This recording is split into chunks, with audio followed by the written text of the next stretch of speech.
All right, everyone, welcome back to another Star Wars Galaxy of Heroes video with Fat Phil, and today we have our June 2025 Galactic Legend rankings.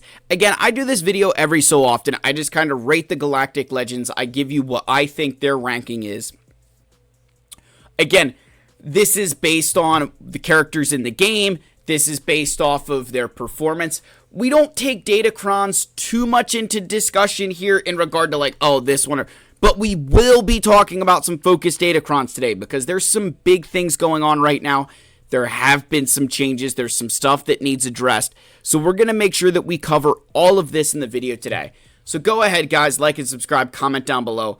Let's give our shout out to the channel members, as always, for all their continued support. If you're ever interested, that link is below, along with a link to our Discord server. Go check it out, guys. Really just appreciate everybody sticking around in the Fat family, keeping the faith. If you're ever interested... Again, the most important thing you can do, though, guys, is push the algorithm, right? Comment, likes, all that stuff. Share this stuff with your guilds. I hope I help people out there. That is the goal of this channel, is to help people. So let's get in. Let's rank these Galactic Legends for June 2025.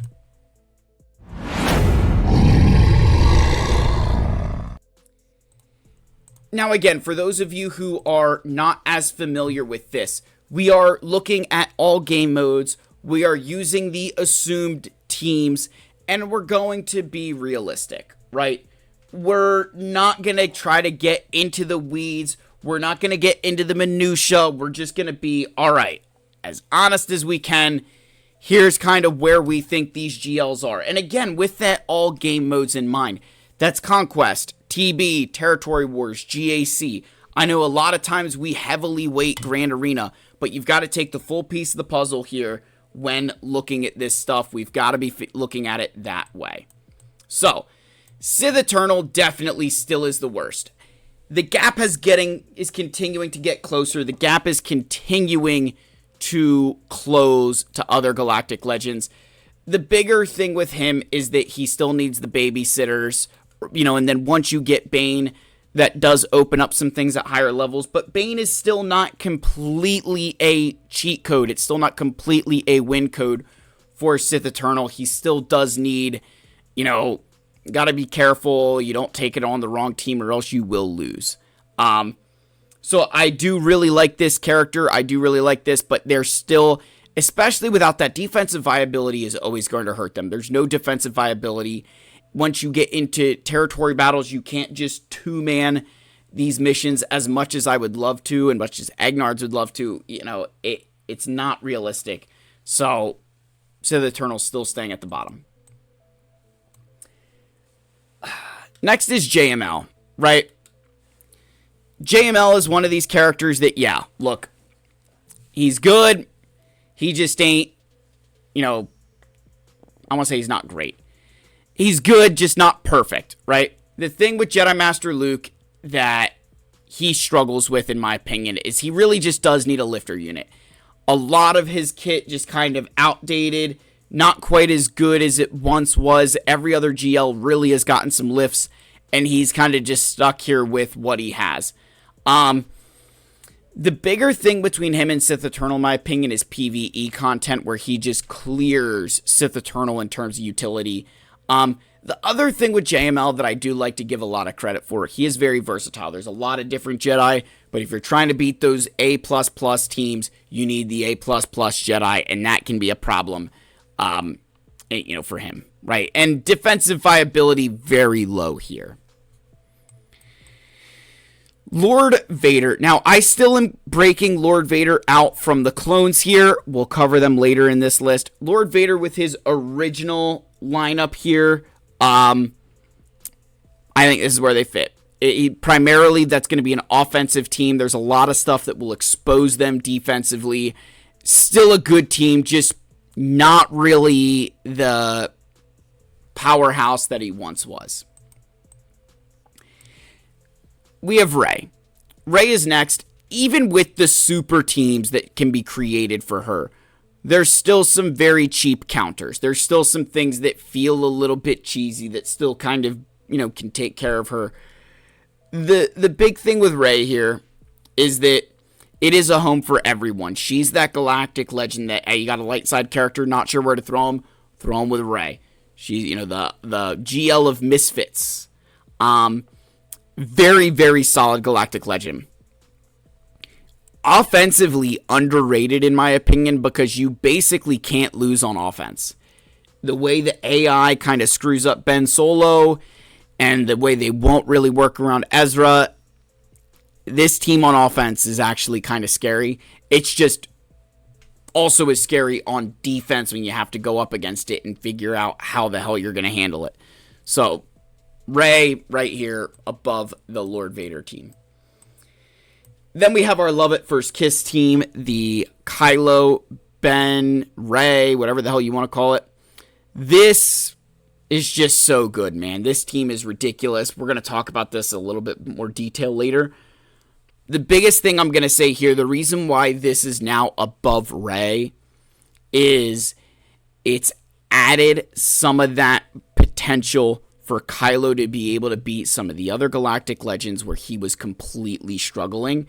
Whereas what kept Kylo and Rey almost on even footing was like Rey had more non-GL counters, but Kylo was fallible to some of the other GLs that Rey was not. Darkseid Rey's kind of fixed that, and then I think offensively that is one of the best teams in the game. Just so much control over the fight with this team. Now, like I've said, the gap between Kylo and Jedi Master Kenobi has closed significantly in the past few months, and it's continuing to close. Kenobi just unfortunately has lost a lot of that luster that once made him the best Galactic Legend in the game, and I think a lot of that actually has to do with the community and how everything was, can it beat Kenobi? That was the question we all asked. And now the answer is, yeah, everything does.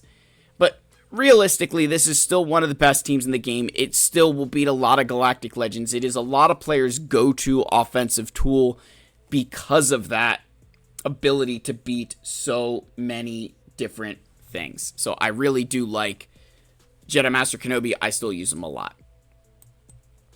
Look, Jabba's next. Do I need to say much more with Jabba? Continues to shine, continues to keep his place in the meta, whether he's got Datacrons or not. This team is always solid, always a problem. I think this is one of those GLs that, especially in PvE, just shines like crazy and really, really takes the level, takes things to the next level. All right, look, Ahsoka, we're moving through now, right? The thing with Ahsoka is she needs Ezra. And now that the Datacrons around Spectre are gone, and, some of the other DCs, she still is getting a lot of help from these 15 and 15 Datacrons, the 15 protection health for every light side. She's getting a lot of help from those. The thing there, right? The thing there that, she's getting a lot of help. I'm seeing a lot more players using Ahsoka without Ezra, and if that is something that's going to continue, then she is going to fall. She will fall down because without Ezra, that team is much easier to expose, much easier to counter. So I'm assuming you're using Ezra here, but if that stops being the case, then this will potentially really change where she ends up in the GL market. And then, of course, Leia Organa. I mean, she's still the 1-1. She's still the GOAT, right? Still the best team. Just ridiculousness. I mean, every Galactic Legend is fallible to Leia, which is kind of crazy when you really sit down and think about it, that every single Galactic Legend can lose to this team. And at times, it won't even feel close. This is one of the best constructed teams ever in Star Wars Galaxy of Heroes. I truly believe that the developers are afraid to ever have to recreate this team or a team like it. But look, I'd be remiss if we didn't talk about Lord Vader and the clones here. I don't know that I can call this the best in the game, even with Apocron. I said, we talk about some FDCs. I don't know if this is the best in the game with Apocron, but it is pretty damn close. That Oppo-focused Datacron is really good. He's getting some additional help in this set for Dark Side clones. Lord Vader's going to be a problem for time to come. I'm still not convinced on this team, being the best being the best in the game, especially without the Kron. So I will be curious to see how things shake out and how things change once that focus Kron is gone.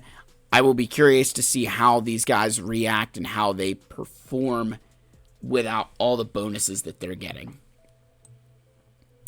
And then we have the two focused Datacrons we need to talk about. We've got the Holy FDC for Hermit Yoda and the Holy FDC for the First Order.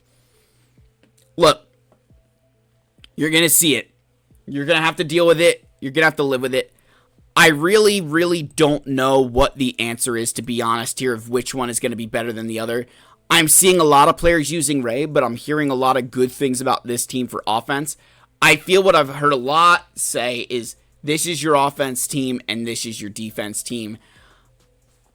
Again, a lot more to come on that, but I have a feeling that JML and Slicker are going to be really good for the next, 3 months or however long we're going to have this focused Datacron set. And I think that's going to be very interesting to see the impact it has on the free-to-play and the community who spends. So with that said, guys, that's the video. Let me know your thoughts down below. Like, subscribe, comment. I love you all. May the Force be with you, and I'll see you next one. Cheers, my friends.